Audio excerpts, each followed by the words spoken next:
Welcome back, everyone, to Stories of the Civil War.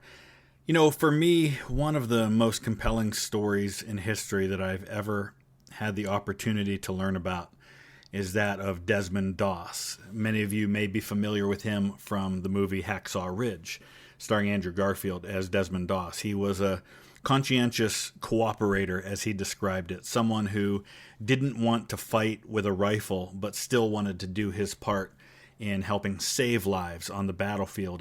And one of the parts of Desmond Doss's story that doesn't really get shown in any great detail in the film, though they do have one little scene where he helps a wounded Japanese soldier. What they don't show is that he actually is known to have helped dozens of Japanese soldiers. And that got me to thinking about other examples throughout history of similar stories. And there's a compelling story about a Confederate soldier from the Battle of Fredericksburg that has gone down as the legend of the Angel of Marye's Heights. So that's what we're going to take a look at today. In today's program, we're going to peel back the legend of Richard Rowland Kirkland, the Confederate sergeant that we remember today as the Angel of Marye's Heights. We'll start with the boy that he was in rural South Carolina. We'll trace his path into the 2nd South Carolina Infantry and feel the tension build as the armies converge on Fredericksburg in December 1862. Then we'll slow things down to a single winter morning, December 14th, the day that Kirkland crossed a wall of stone, canteens in hand, and changed how two sides in a brutal civil war experienced mercy. Along the way, we'll hear eyewitness recollections of the event, sift through the fact from post-war embellishment, and explore why his story, whether it's true as presented or polished by memory, still stirs something deep in us about courage, compassion, and our shared humanity. Our story doesn't begin on a Civil War battlefield. It begins on a red clay farm outside Camden, South Carolina. Richard Rowland Kirkland was born here on August 16, 1843, the 5th of John and Mary Kirkland's 7 children. Neighbors remembered the Kirklands as quiet Baptists who prayed over every meal and every mule. And Richard was the boy who would walk a mile out of his way to put a stranded turtle back in the river. By the age of 14, he could plow a straight furrow, hunt squirrels before dawn, and recite the entire Gospel of Matthew from memory, a talent that his mother boasted about whenever the circuit preacher visited. But the skill Richard prized most was speed. He liked to race the other farm boys down the rutted Camden Road, usually barefoot, daring the sun-baked gravel to slow him down. The prize was nothing more than bragging rights and a cool drink from the spring, but it mattered. Speed, he said, proved a man could outstrip trouble if he kept his eyes forward. Trouble found the Kirkland family in the autumn of 1860 as talk of secession crackled like the dry leaves. When South Carolina seceded from the Union that December, Richard's older brothers began drilling with the local militia. At sunrise on April 9th, 1861, a few days before Fort Sumter, Richard saddled the family gray mare, rode into Camden, and enlisted as a private in the 2nd South Carolina Infantry in Kershaw's brigade. He was 17 years old. In a letter that he wrote home that May, Kirkland wrote, "Tell Ma not to fret. The camp is lively, and we take prayer twice daily, once for us and once for the boys in blue we may soon face." That double invocation, one for his comrades and one for the enemy, would echo through the remainder of his life. First Manassas was his christening in battle. The 2nd South Carolina held the railroad cut near the Henry House when raw Union troops pushed forward in the July heat. Kirkland later told his tent mate James Catino that his hands shook until he saw a man in blue drop his musket and clutch his side like a wounded creature. The fear then left him, replaced by what he called a cold wanting to keep his buddies alive. That wanting drove him through the Peninsula Campaign, where he fetched water under fire at Savage's Station, and over the Antietam fields, where corn stalks hid friend and foe alike. Quartermaster rolls show he turned down his first chance at promotion after the Battle of Seven Pines, telling Captain John Kennedy, A stripe on the sleeve won't stop a bullet for a private. When casualties thinned the ranks that winter, he finally accepted the sergeant's chevrons, only because his company needed a voice strong enough to be heard above the guns. So what kind of voice was it? Those who heard Kirkland's voice say it was gentle, that he could make orders sound like invitations. He shared tobacco with pickets from Maine during a nighttime truce along the Rappahannock River, traded coffee for molasses with Georgia boys whose rations ran thin, and once surrendered his only blanket to a drummer no older than 13. Corporal George White would later write, "If ever a man's heart beat nearer heaven than earth, it beat in Dick Kirkland's breast." But he was no saint carved in marble. He could swear, quote, like an oar hand on the savannah when a mule balked, and he once spent 3 days on half rations for sneaking through lines to buy sweet cakes from a Fredericksburg widow. But even then, said Lieutenant Armistead Burt, he brought back enough for the whole mess.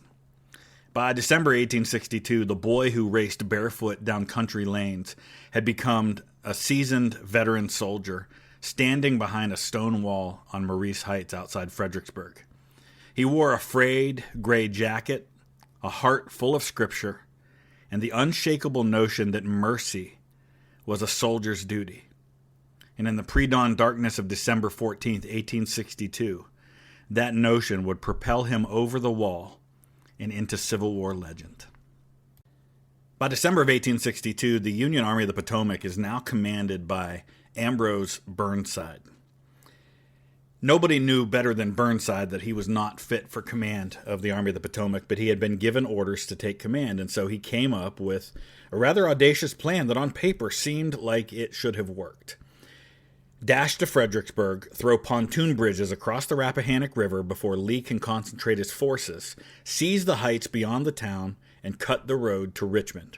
Speed is supposed to be the Union trump card, but speed falters when the pontoon boats arrive late, some by a week or more. By the time engineers began lashing planks together at dawn on December 11th, Confederate sharpshooters lodged in riverside cellars picked them off like marksmen at a fair. The river, not all that wide, suddenly feels like an ocean. Burnside answers with artillery. Union batteries pound Fredericksburg in what locals will remember as the town's own apocalypse. 8,000 shells in a single morning. Flames leap from attics, plate glass storefronts shatter. Picket fences fly apart like matchsticks. And under that smoke screen, bluecoats ferry across in boats, clear the snipers, and finish the bridges. The army that wanted speed has spent 2 days bleeding time and initiative. December 12th brings with it a strange calm before the storm. Union troops pour into the ruined streets, stealing flour, quilts, and family portraits from empty homes. Confederate soldiers watch from the heights and joke that the Yankees came to plunder, not to fight.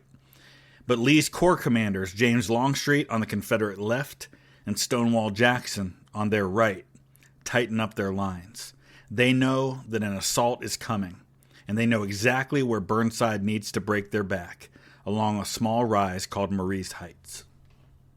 Imagine the ridge as sort of a natural fortress. At its base runs the Richmond Stage Road, sunken a few feet below grade after decades of wagon traffic. On the road's townward edge sits a knee-high stone wall. Behind that wall, 4 ranks of infantry can stand, fire, and reload with only their heads exposed. Behind them, the slope climbs to howitzer pits on Telegraph, Willis, and Stansbury Hills, artillery positions pre-sighted on the flat fields to their front. One Confederate officer boasts a chicken could not live on that field when we open up on it. And he was absolutely right about that. Kershaw's South Carolinians, including Richard Kirkland's 2nd South Carolina, file into the sunken road before dawn on the 13th. They stack haversacks as crude breastworks, break ice in canteens, and stamp their boots to keep blood moving.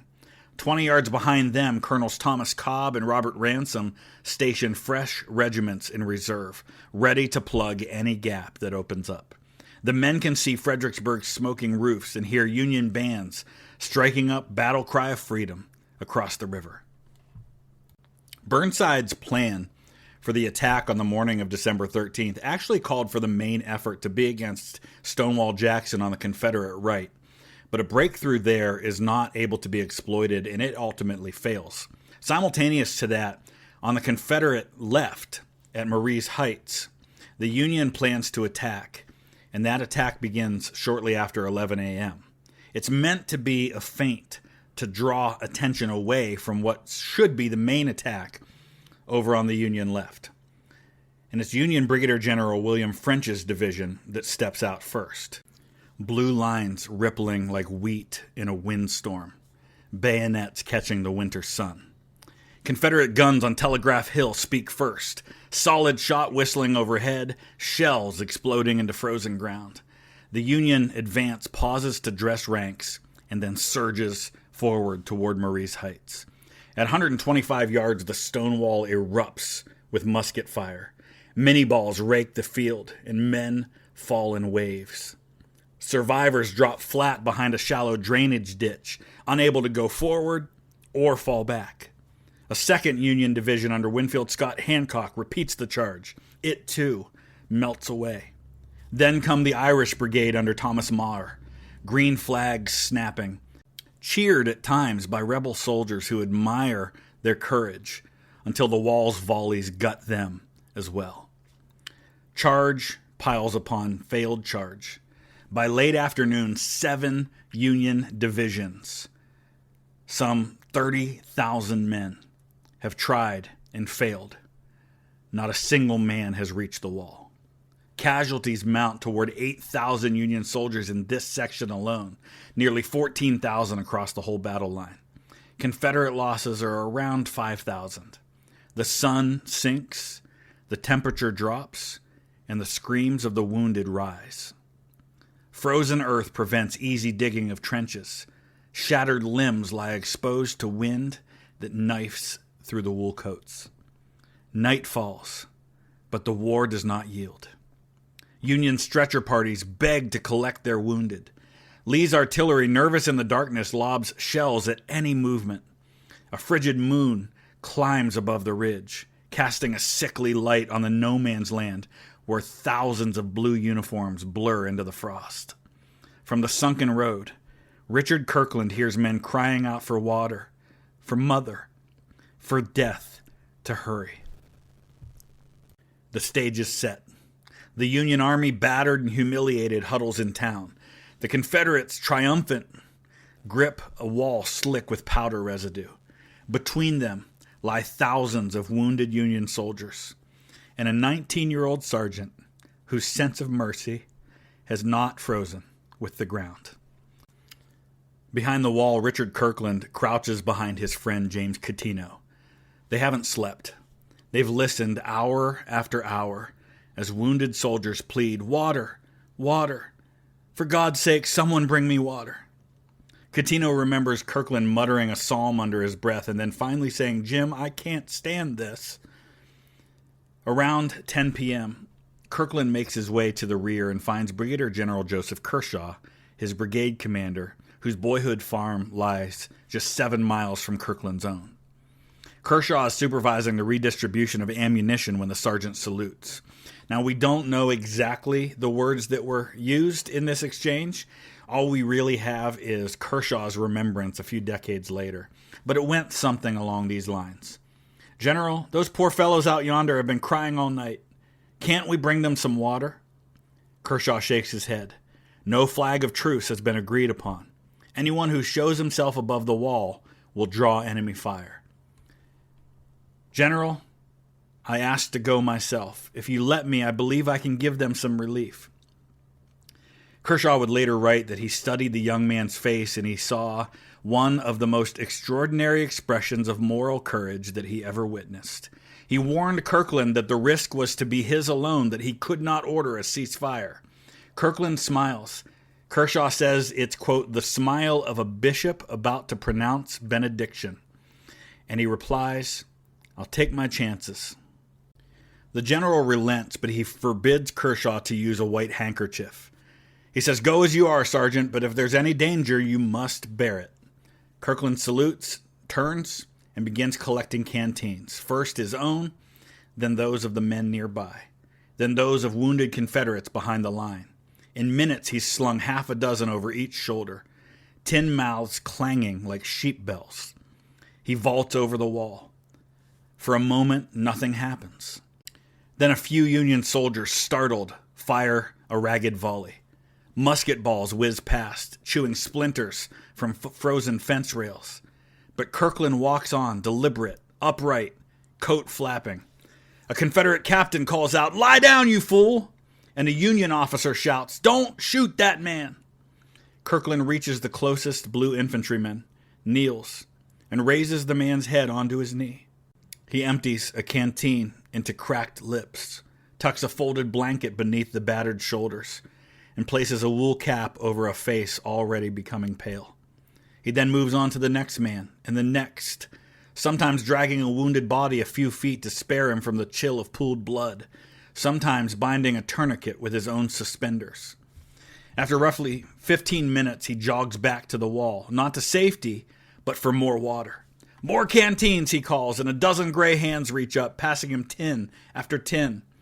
On the second trip, the sporadic firing fades out. Men on both sides, rifles half raised, stare as though watching something sacred. One Union colonel later recorded in his diary, "It was as if Christ himself walked on that field." Trip 3, Trip 4. No one's counting now except maybe Kirkland, whose shoulders burn from the weight and whose fingers sting from icy metal. He has slipped once on the frozen mud, tearing a trouser knee, but he keeps on moving, bowing like a parish priest over each shattered form. Witnesses say he speaks softly, sometimes a prayer, sometimes a joke, always the same question: "Can you drink, friend?" Around 11:30, he reaches Captain Alexander Moore of the 20th Massachusetts, whose right arm is broken above the elbow. Moore remembers Kirkland fumbling with the cap of a canteen, his hands numb, water sloshing onto his own sleeve. "Easy, Johnny Reb," Moore whispers. "You'll freeze to death." Kirkland responds, "Reckon I'll thaw come spring, Captain, if I see it." He wraps the canteen strap around Moore's neck and pats his cheek before rising. Back at the wall, Kershaw watches, speechless. An aide suggests ordering the sergeant to stop. Every minute could bring a stray bullet. The general shakes his head. "No," he says. "Kirkland's work is the best argument for our cause this day." Nearly 90 minutes after he first cleared the parapet, Richard Kirkland makes his final circuit. Most canteens are empty. The field is not. He kneels beside a teenager whose uniform still carries the shine of new issue. He's from the 16th Michigan. The boy is bleeding from the thigh and shaking violently. Kirkland tears the lining from his own overcoat, packs it into the wound, and laces the lad's fingers around a cedar rosary that someone somewhere had probably mailed from Detroit. Only then does he walk back to the wall and swing himself over, boots slipping on the ice-slick stones. A Confederate private offers him a pull of peach brandy. Kirkland waves it away. "Give it to them that need it," he says, nodding toward the Union lines. He sinks into the frozen ground, head against the earthworks, chest heaving. Someone jokes that he must have Yankee blood in his veins. Kirkland answers without opening his eyes. "Nothing in my veins today but the Lord's own will." The spontaneous truce lasts only as long as Kirkland is on the field. Daylight sees a resumption of the guns, and by nightfall, again there will be cries that no water can soothe. But for one night, a sergeant's compassion cut a human-sized doorway through the wall of war. By nightfall on December 15th, Lee's army still held the ground outside of Fredericksburg, and Burnside's men were slipping back across the Rappahannock. In the Confederate camps, word of the water bearer spread faster than the frost. Veterans of Cobb's brigade swore they had watched a Yankee sergeant kiss Kirkland's hand. Ordnance clerks retold the scene as though it were scripture itself. Kirkland said very little. When a chaplain tried to praise him, he shrugged, "I only did what was right." That humility, as much as the deed itself, caught General Kershaw's eye. On February 2nd, 1863, Kirkland received a battlefield commission as a second lieutenant. The commission cited his gallant conduct at Fredericksburg as the reason. He folded the document into his Bible and he mailed the news home with a single line, "Tell Pa I aim to deserve it." Spring brought mud, measles, and fresh marching orders. Under Longstreet, Kershaw's brigade trudged towards the thickets at Chancellorsville. There on May 3rd, as Jackson's flank attack thundered to the north, Kirkland led a skirmish line that probed Union breastworks along the plank road. Musketry cracked so fierce that one private swore the air tasted of hot lead. Yet Kirkland walked the line hatless, steadying new recruits with the same calm he had offered broken enemies a few months earlier. 2 months later, the brigade reached Gettysburg. On July 2nd, Kirkland and the 2nd South Carolina assaulted the stony maze of the wheat field. He pushed through knee-high rye, firing, loading, shouting men onward until a shell burst, knocked him flat. Dazed but unbroken, he rejoined the ranks at dusk and spent the night caring for wounded Pennsylvanians left between the lines. In a letter recovered years later, he wrote, "The fields of Pennsylvania differ from Fredericksburg only in crop. The sorrow is the same." By early September, the brigade boarded rail cars bound for the Western Theater, a journey 3 days and 800 rattling miles to join General Braxton Bragg near Chickamauga Creek, Georgia. On the misty morning of September 20th, 1863, Longstreet's corps slammed into the Union flank, rolling it like sod. Lieutenant Kirkland, now an acting company commander, advanced through oak scrub toward Snodgrass Hill.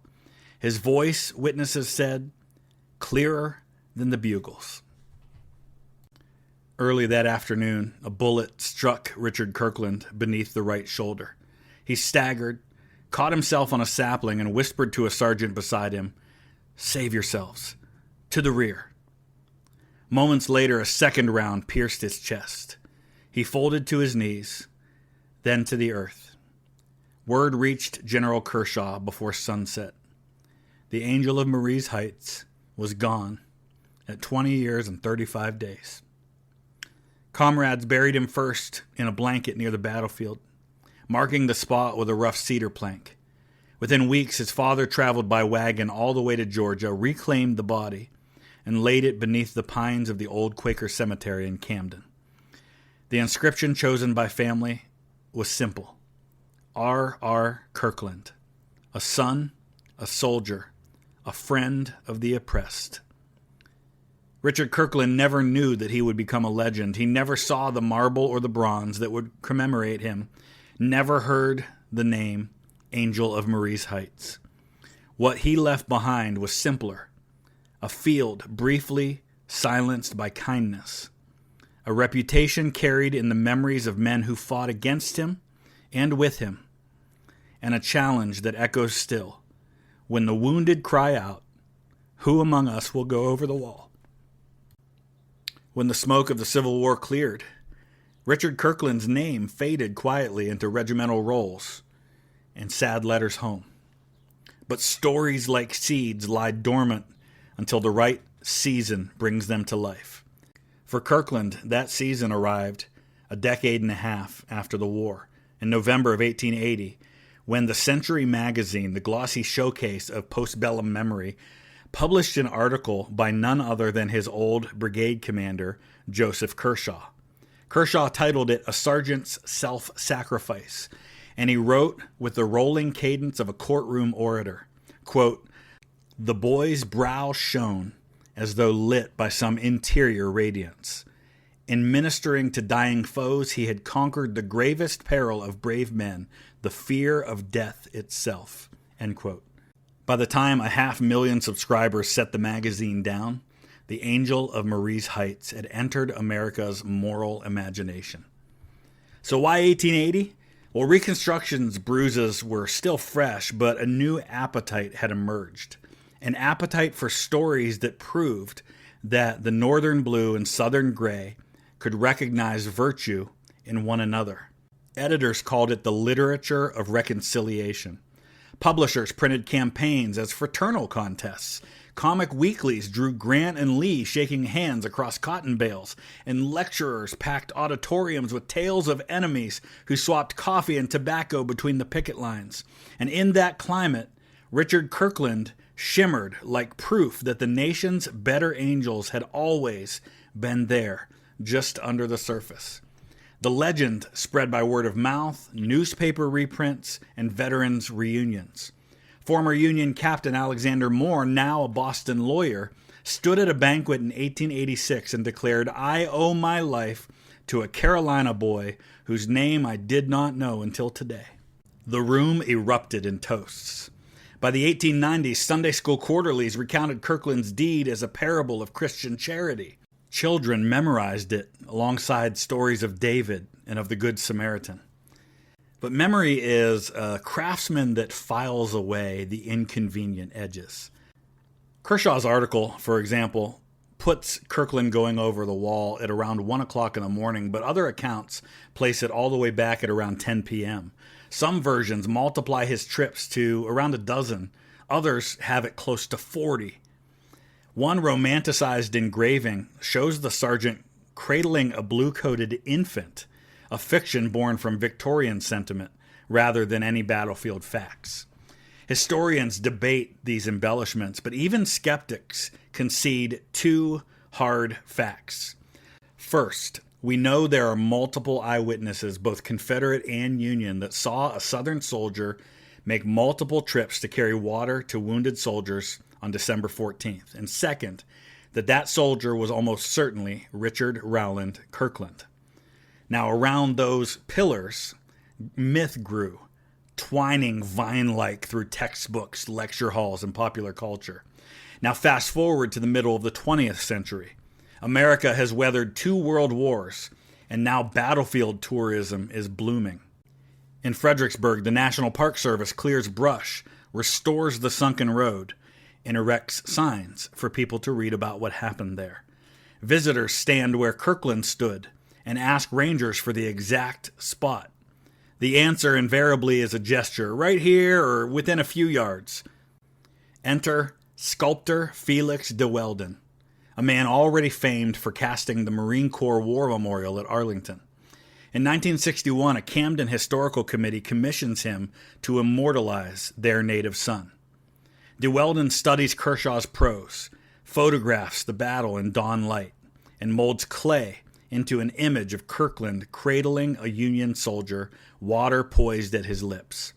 Bronze eventually replaces the clay, and dedication day comes on September 15th, 1965. A crowd of 5,000 gathers. Veterans' sons, school children, United States senators. The governor of South Carolina speaks, and he says, "Let this monument testify that compassion knows no uniform." Television cameras pan across the statue, and for viewers nationwide, the Angel of Marye's Heights acquires a physical address, 1200 Lafayette Boulevard, Fredericksburg, Virginia.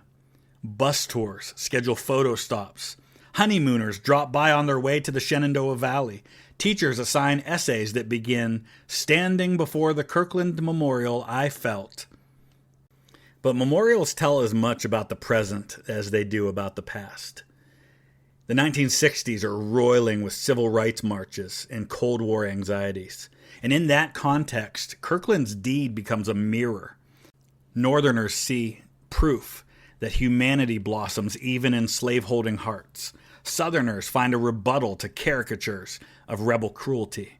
Each side gets what it needs. I'm not here to debate any of that today.